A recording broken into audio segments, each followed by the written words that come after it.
Myanmar versus Timor, a conflict between two governments that you did not know about, and I'm going to explain it all to you today in this video. Hello everyone, it's Asean Anthony, and in this video I will explain to you why the government of Myanmar and the government of Timor do not like each other. Let me give you some background information on Timor. Timor is currently known as Timor-Leste. It used to be called East Timor.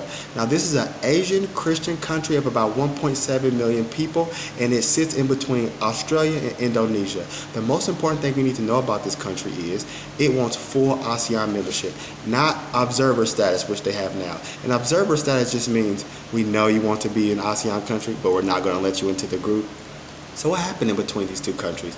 Well, after the 2021 events in Myanmar, Timor became very critical and they became very loud with their critiques.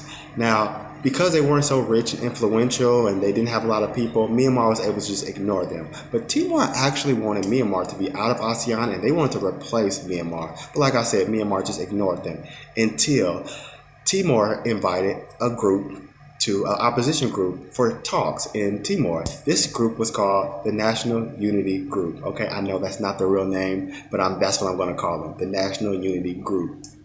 Now, this group is special because they were originally formed by previous party officials from the democratically elected government in Myanmar before 2021. And this group still claims to be the true government of Myanmar. And as a matter of fact, if you did not know, Myanmar still has a seat at the United Nations. And the person who represents Myanmar in that seat is from the NUG, the National Unity Group. Okay, that is very true. Now, this is how the feud started. Okay.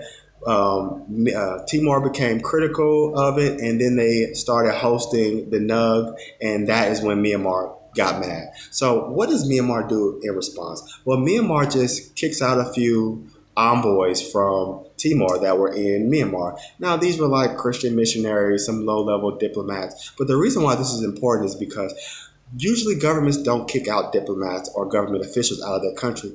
And the reason why you don't do that is because when you kick out these diplomats, you close the door for dialogue because you lose that medium exchange needed to have open door talks. So this is why Myanmar doesn't just kick out the U.S. Embassy or the Indonesian consulate, because you close the door for peace talks, and that is not good. So what does Timor do in response to this? Well, in 2026, February 2026, they invite the Chin Group, the group called the Chin Human Rights Organization. Now, when this Chin Group gets to Timor, what do?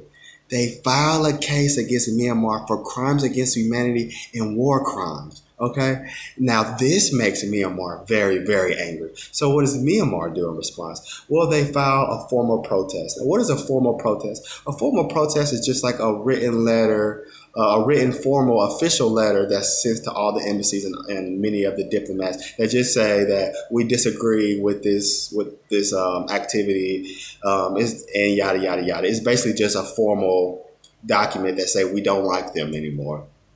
So that was February 2026. Now fast forward to last month for the Shangri-La Dialogue.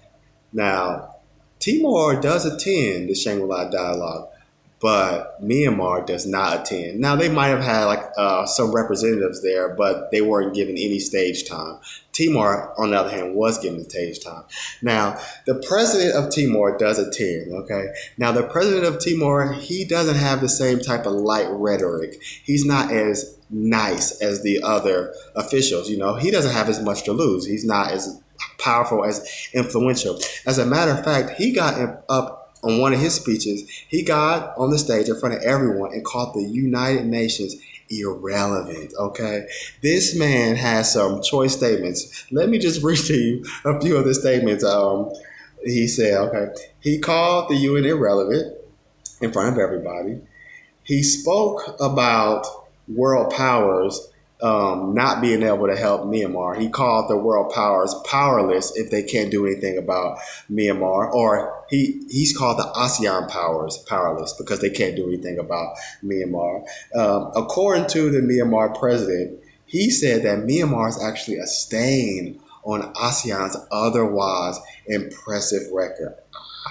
Okay, he's basically saying that Myanmar is holding ASEAN back. Okay, the president of Timor also said that he wanted to send a four-star general. Okay, just a four-star general to Myanmar to sit down with the armed forces of the group. Okay, armed forces of the current government. Okay, I'm not going to say their name. It starts with a T. You know what I'm talking about, but I'm not going to say their name. He wanted to send a four-star general to Myanmar to force them to sit down to talk to all of the opposition groups in hopes of peace. And he just could not understand why the greater powers couldn't do this. Okay. And lastly, okay, he was definitely there to support the 5-point consensus plan. Okay. I'm not going to talk about this 5-point consensus plan because I don't find it to be realistic, but this is just a plan it's basically just a plan for peace. Okay. He was very outspoken. He was the most outspoken leader there. And to be honest with you, I am proud of this guy. He's not even my leader, but to see him get up on the stage, I encourage everyone to watch these boring speeches. They're not easy to watch. They're very boring, but his language is very fiery compared to everyone else's, and he was not happy with Myanmar. So we're going to see how this beef continues, but this has all just been happening in the year 2026. So I'll keep you updated.